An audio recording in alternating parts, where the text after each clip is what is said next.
Alright, so a lot of you guys have watched my video, things that pissed me off. And in it, I said, not being able to return hair dye at Sally's. So I did something. I called where I bought it from.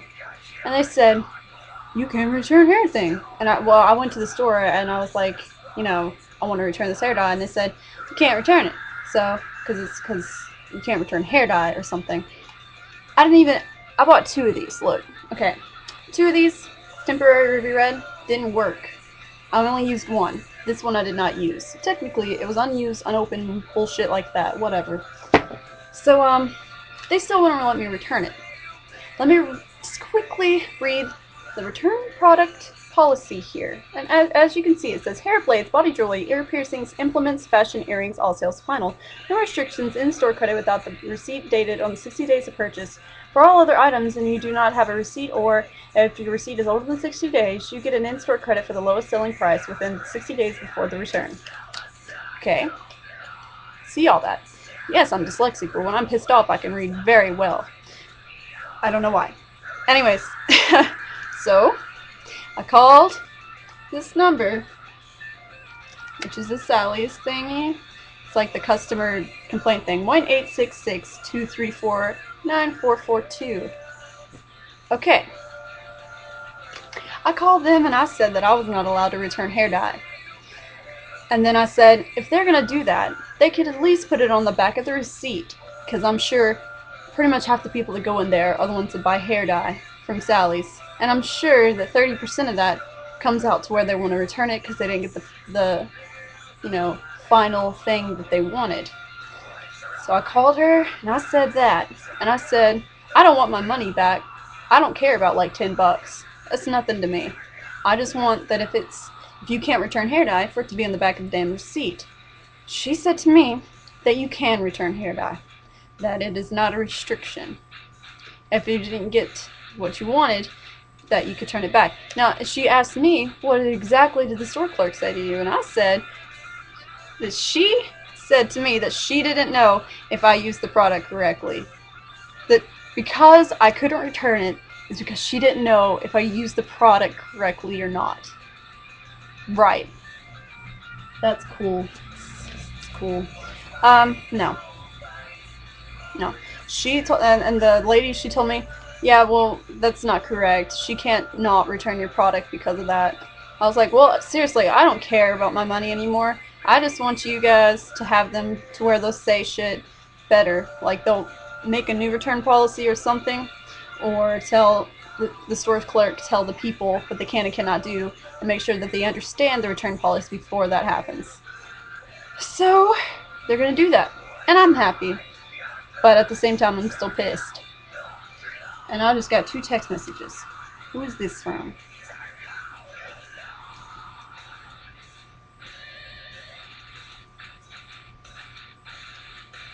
Who is this? What? Ash. Oh, Ashley. Cool. Sorry about that. So, basically what happened was everybody that works at Sally's is dumb cunts. And I know what I'm doing. I'm not stupid. I've done a lot of hair. A lot of crazy shit to hair that a lot of people can't even do with, like, their lifetime of training and practicing.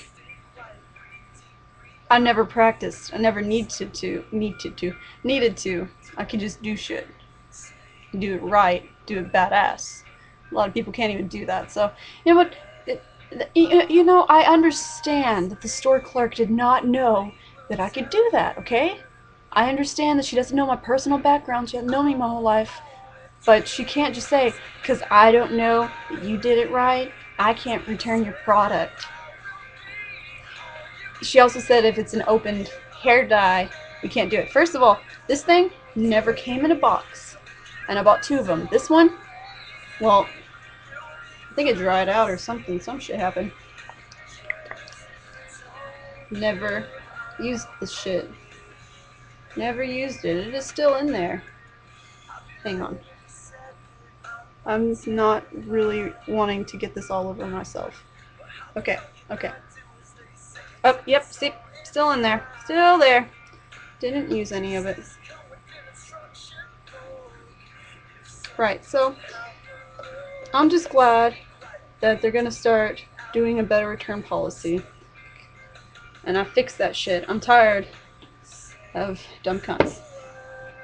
Yes, and I'm still in a pissy mood because of the whole Kelsey thing, so that's probably more than likely what led me to actually complaining, because I normally don't. I'm a pretty nice person. I'm just so in a bad mood. Rare thing for me. There's only a couple things that trigger that. God.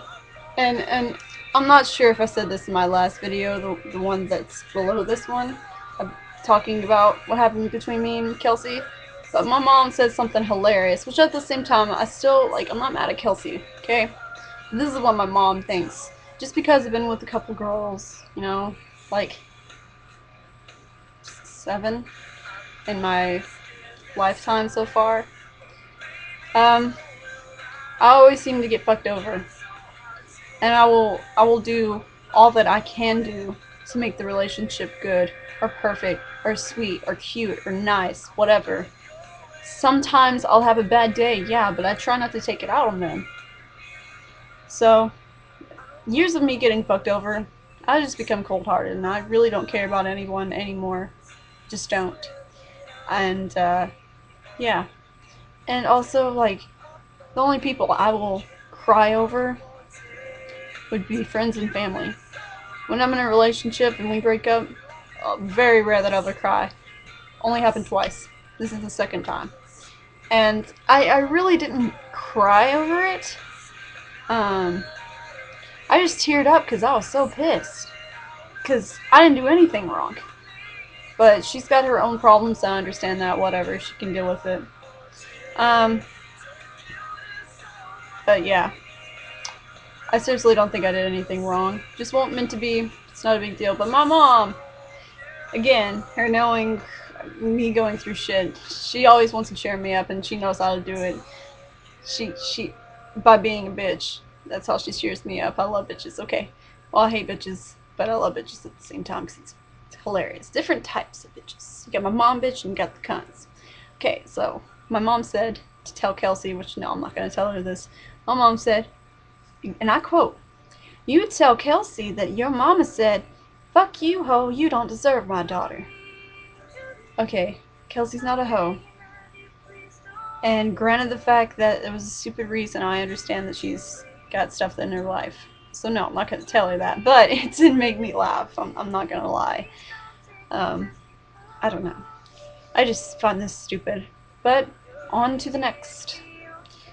But seriously, I just feel like it's a process now. Just one right after the other until I find the one I'm going to spend the rest of my life with. If that even ever happens. Or if the world ends before that happens, you know. I don't know. I feel like complaining a little bit more to a couple companies. It makes me feel good inside, you know, that good shit. But yeah, it's stupid. I did tell you guys about my armpit, right? I believe that I did get stung in the armpit because I had to work a whole lot, and then I came back inside, and by the end of that day, my armpit had this giant thing, and it had swollen up. And now I know a lot about medical things, so I thought, you know, enlarged sweat gland, because I sweat a lot, and sometimes you'll have either an ingrown hair or enlarged sweat gland, and it'll cause that to happen, and it can happen very suddenly. Staph is a very common thing. It's very easy to get. I don't believe I got that because staph takes like a week for it to form, or, you know, 5 days to a week. So this thing happened just rapidly. So I believe I got stung in it. I have horrible allergic reactions. Normally that's what it looks like. I've never gotten stung in the armpit. I got stung on the face, on the arms, and legs, torso. You know, it's common, but armpit's a little weird. It's not very beautiful. No, I'm not going to show you it. I am going to show you, however, this stuff, this brown stuff, takes out toxins and stuff, and it's called draw out salve. Basically, if I had any toxins in that thing, it'll draw it out. And what happened is, it went from this to this. It's getting smaller. Still wide, but it's getting smaller. Which is good. But I think I might have gotten stung. So I'm just going to say I got stung in the armpit because I have no other logic. But that's normally what they look like when I get stung, so I'm assuming that's what happened. But also put some tobacco on there. Normally takes the sting away. So yeah, that's what happened. And my armpit hurts really bad, by the way. I wanted to tell you guys, I wrote a song. A really best song I've ever wrote. It has a lot of cool guitar parts in it. It's not just simple chords. It's cool. I am gonna make a video for that. I'll read a couple lyrics off. I just wanted to, you know, like pour out some feelings that I've been feeling. That I am here. Can you? It's as if I'm standing in front of somebody, and they can't see me. They can't hear me. It's as if I'm nothing to them. And you know, I'm not gonna tell you how I wrote the song or why I wrote it, but I'm pretty sure it's not hard to guess. And it's not just one person. It's multiple people. It's like family and, you know, all that stuff. It's just like, hey, I'm still here. Just forget about me, not care anymore, that kind of shit. It's called Invisible, which I mean that's a gay title, but you know, get the fuck over it. I am here. Can you see me? Can you hear me? Will you help me find myself amongst everyone else in this world that we call our own? Then it repeats, but instead of saying, help me find myself amongst everyone else in this world we call our own, it just says, will you, can you hear me as I'm screaming at the top of my lungs? And then you said, there's nothing left for me to see, but I can promise you that I won't give up that easily. Then you said that there's nothing left for me to find, but I can promise you that I won't give up this time. So break me down and break me down. Break me down till there's nothing left to see. Break me down till there's nothing left of me. Break me down, break me down. Break me down till you hear the sound of my heart breaking and beating and me screaming. And then it's, that one I'm said quietly, and then it's called forte. That was mezzo piano, and forte is when you're like, you know, really loud and emotional, especially in songs. The sound of my heart breaking and beating and me screaming for you. Have a guitar solo, it fades out, goes into, so I am here, and this is me being mezzo piano again, just basically talking but with a rhythmic voice. So I am here, can you see me, can you hear me, as I scream out loud. And then it's forte again. I am here, can you see me, can you hear me, as I scream out loud for you, and for you, and for you, and yeah. I think this is a really good song that I wrote. The very ending is just break me down till there's nothing left to see, break me down till there's nothing left of me. So, yeah, it sounds a little emo, but it's actually really very poetic if you think about it. This is probably the best song I've ever written in my entire life, and I'm very happy of it. And it let me pour out emotions, and every time I play it, I feel good because I got rid of some of that stress. And as soon as I get rid of stress, of course I got more stress that comes on me. But you know, I handle things very well. And today's Monday. I have such a busy week ahead of me. Tomorrow I have band practice, and then Wednesday night I'm gonna go back to church because I haven't been there in like 2 months, which sucks. And Friday I got this girl coming in from Chattanooga, Tennessee, and she is drop dead gorgeous. But you know, I'm not like gonna hit on her or flirt with her. She just seems cool to hang out or whatever. But yeah, I met her and I was just like, hey. She's like, I'm coming into Greenbrier very soon. This Friday actually. So I was like, sweet. You want to hang out? She's like, sure. I was like, cool. So we're gonna do that. And Saturday is Cherish's birthday party, and I'm getting her a kitten. Because I know she always cuddles with my cat, and she actually said she wanted a kitten for a long time. So I was like, I'm gonna get her a cat. So I'm getting her kitten. Very cute. Love little animals. Yeah. So, yeah. Those of you that haven't watched that video that's talking about the feature on my page, it's called a request box thingy.